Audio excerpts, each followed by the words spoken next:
വല്ലാഹി ലാ യുഅ്മിൻ, ഒരാൾ മുഅ്മിനാവില്ല. സ്വഹാബത്ത് ചോദിച്ചു, ഇതാരെക്കുറിച്ചാണ് ഈ പറയണത്? വീണ്ടും നബി തങ്ങളുടെ പ്രഖ്യാപനം, വല്ലാഹി ലാ യുഅ്മിൻ, ഒരുത്തൻ മുഅ്മിനാവില്ല.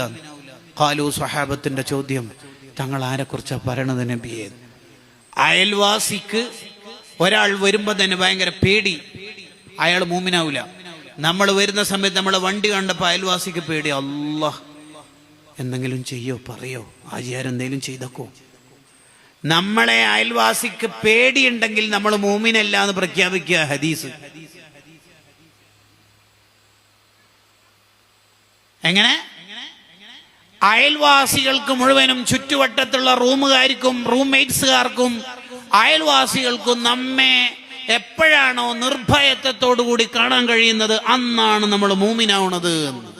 ഈ ഹദീസിന്റെ വ്യാഖ്യാനത്തിൽ കാണാം, അയൽവാസിക്ക് നമ്മളെ പേടിയില്ലാതിരിക്കണം, അപ്പോഴാണ് മുഅ്മിനാവുക.